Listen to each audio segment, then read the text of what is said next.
Hi friends, എല്ലാവർക്കും പുതിയ വീഡിയോയിലേക്ക് സ്വാഗതം.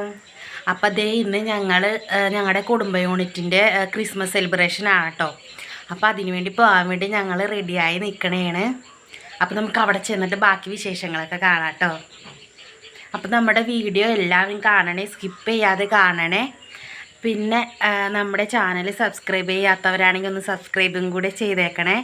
ലൈക്ക്, ഷെയർ, കമൻറ്റ് എല്ലാം ചെയ്തേക്കണേ. ഓക്കെ, ബാക്കി വിശേഷങ്ങളൊക്കെ നമുക്ക് അവിടെ ചെന്നിട്ട് കാണാം കേട്ടോ, ക്രിസ്മസ് സെലിബ്രേഷൻ്റെ.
ദ്രോഹമോ നാശമോ ചെയ്യുകയില്ല.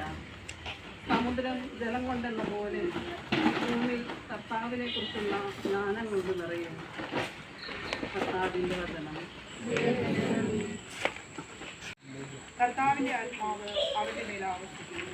ജ്ഞാനത്തിൻ്റെയും വിവേകത്തിൻ്റെയും ആത്മാവ്, ഉപദേശത്തിൻ്റെയും ശക്തിയുടെയും ആത്മാവ്, അറിവിൻ്റെയും ദൈവഭക്തിയുടെയും ആത്മാവ്. അവൻ ദൈവഭക്തിയിൽ ആനന്ദമുള്ളൂ. കണ്ണുകൊണ്ട് കാണുന്നത് കൊണ്ടോ ചെവി കൊണ്ട് കേൾക്കുന്നത് കൊണ്ടോ മാത്രം.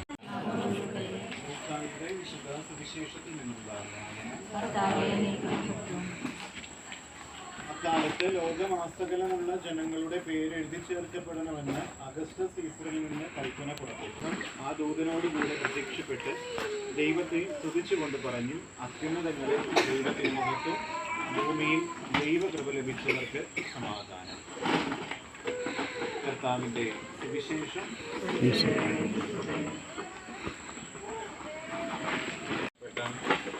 ചേട്ടാ, ചേട്ടാ, പ്രിയ മാതാപിതാക്കന്മാരെ, സഹോദരങ്ങളെ, മക്കളെ, എല്ലാവർക്കും ഹാപ്പി ക്രിസ്മസ്. യെസ്. അപ്പോൾ കൂടുതലായിട്ടൊന്നും പറയാനായിട്ട് ആഗ്രഹിക്കുന്നില്ല. കാരണം വേറെ ഓപ്ഷൻ ഇല്ല. എന്നെ തന്നെ കേൾക്കേണ്ട ഒരു ക്രിസ്മസ് രാത്രി. അതുകൊണ്ട് കൂടുതലായിട്ടുള്ള കാര്യങ്ങളിലേക്ക് കടക്കുന്നില്ല. ഒരേ ഒരു കാര്യം, ഒരു ചെറിയൊരു കാര്യം മാത്രം പറയുവാൻ ആഗ്രഹിക്കുകയാണ്. നമ്മൾ ക്രിസ്മസിനെ ഏറ്റവും കൂടുതൽ ശ്രദ്ധ പുലർത്തുന്ന ഒരു കാര്യം നമ്മുടെ പുൽക്കൂടാണ്. ഈ പുൽക്കൂട് എന്ന് പറയുമ്പോൾ ഇന്നത്തെ സുവിശേഷം നമ്മൾ ശ്രദ്ധിച്ചിട്ടുണ്ടെങ്കിൽ നമുക്ക് മനസ്സിലാവും, ക്രിസ്തുനാഥൻ ജനിച്ചു എന്ന് പറയുന്നത്, ജനിച്ച സ്ഥലത്തെക്കുറിച്ച് പറയുന്നത് ഒരു പുൽത്തൊട്ടിയായിരുന്നു എന്നാണ്.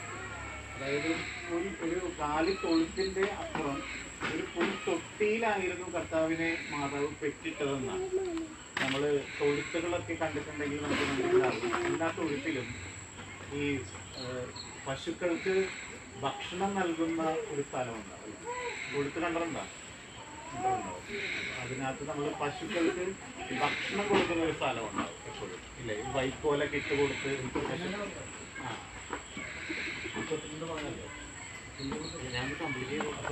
തൊഴുത്തിന്റെ ഒരു വശത്താണത് അല്ലേ? എപ്പോഴും ഒരു തൊഴുത്തിനെ പശുക്കളെ ഇങ്ങനെ കെട്ടി വെച്ചേക്കുന്ന സ്ഥലത്ത് ആയിരിക്കണമെന്നില്ല എല്ലാ തൊഴുത്തിലും.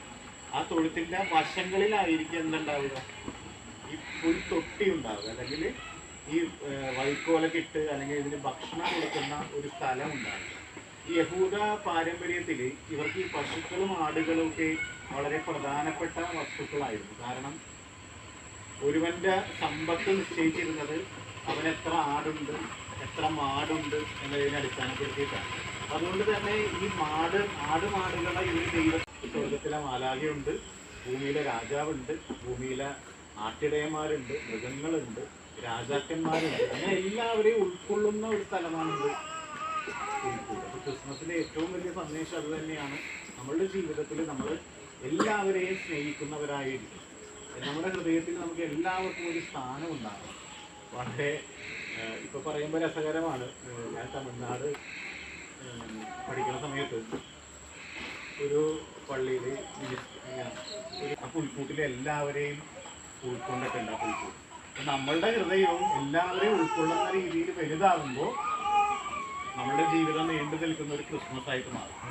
നമ്മുടെ എല്ലാവരുടെയും ജീവിതം നീണ്ടു നിൽക്കുന്ന ഒരു ക്രിസ്മസ് ആഘോഷമായി മാറട്ടെ എന്ന് ആശംസിക്കുന്നു, പ്രാർത്ഥിക്കുന്നു. ഒരിക്കൽ കൂടി എല്ലാവർക്കും സ്നേഹത്തിൻ്റെയും ശാന്തിയുടെയും സമാധാനത്തിൻ്റെയും ഒരു ക്രിസ്മസും നല്ലൊരു പുതുവത്സരം ഉണ്ടാകട്ടെ എന്ന് ആശംസിക്കുന്നു. ദൈവം നിങ്ങളെല്ലാവരെയും അനുഗ്രഹിക്കും.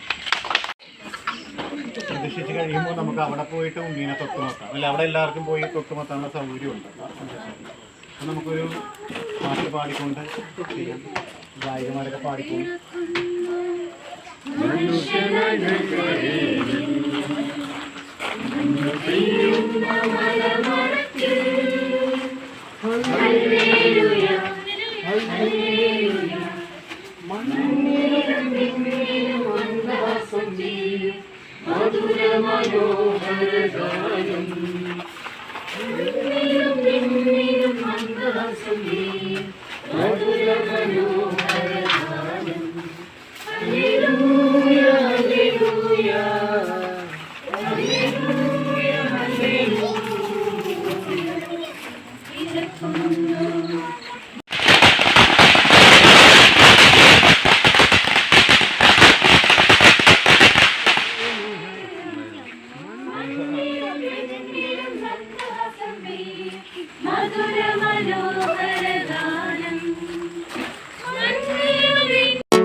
വർണ്ണരാജികൾ നിറയും വാനിൽ വെള്ളിമേഘങ്ങൾ ഒഴുകും രാവിൽ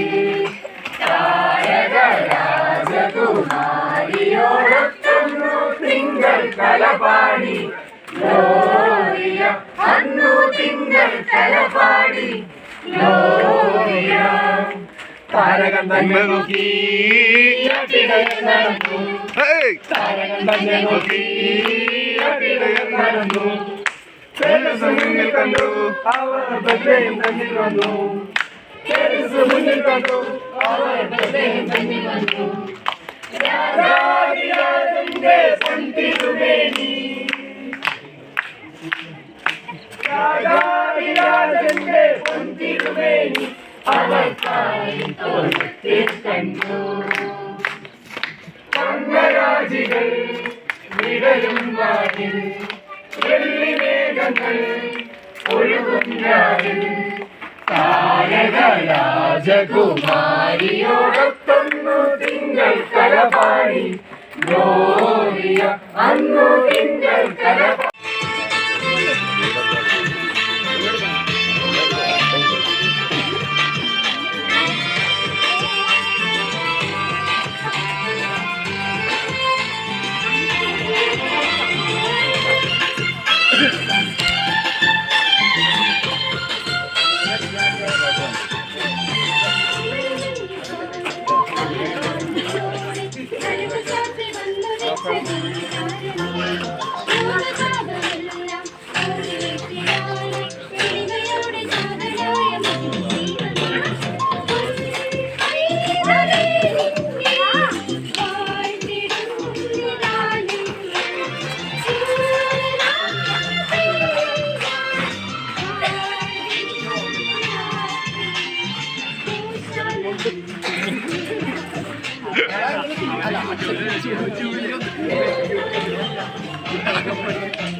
ഹലോ സെന്റ് ജോർജിലെ കുടുംബാംഗങ്ങളെ, ഞാൻ അവിടെ ഇഞ്ചൂടിൻ്റെ പരിപാടി ഉണ്ടായിരുന്നു. അവിടെ പോയിട്ടാണ് ഇങ്ങോട്ട് വരുന്നത്. അതുകൊണ്ടാണ് സമയം വരിക, ക്ഷമിക്കുക. നമ്മളെ സംബന്ധിച്ചിടത്തോളം ഇതൊരു ഒത്തുചേരലെന്ന് പറയുന്നത് ക്രിസ്മസ് നമ്മളുടെ ജീവിതത്തിൽ ഒരു ദിവസം അങ്ങനെ തന്നെയാണ്. നമ്മളൊക്കെ ചെറുപ്പം തൊട്ട് കാണുന്നതാണല്ലോ ആഘോഷമായ പരിപാടികളും. അതിനോടൊപ്പം കഴിഞ്ഞു കഴിഞ്ഞാൽ ഇടവികാരി എന്ന് പറയുമ്പോൾ ആശ്രമം അങ്ങനെയുള്ള പറ്റുമെങ്കിയാണ് കുഴപ്പമില്ല, കൂട്ടം ഉണ്ടാവില്ല. ഇവിടെ രണ്ടച്ഛന്മാരുണ്ട് എന്ന് അച്ഛനും പറയും, അതുകൊണ്ടും കുഴപ്പമില്ല. അങ്ങനെയുള്ള സ്ഥലങ്ങളിൽ അവർക്കുണ്ടാവുന്ന ഒരു പ്രയാസങ്ങളും നമ്മൾ ഈ ഒരു സാഹചര്യത്തിൽ മനസ്സിലാക്കണം. ഇടയ്ക്ക് നമുക്ക് പറ്റിയെന്ന് പോവുകയും അവിടെ തന്നെ നമുക്ക് അർഹിക്കുന്നവരാണെന്ന് തോന്നുന്ന കരങ്ങളിലേക്ക് നമുക്ക് എന്തെങ്കിലും നമ്മളാൽ കഴിയുന്ന ഒരു നേരത്തെ ആഹാരമോ അല്ലെങ്കിൽ മരുന്നോ അല്ലെങ്കിൽ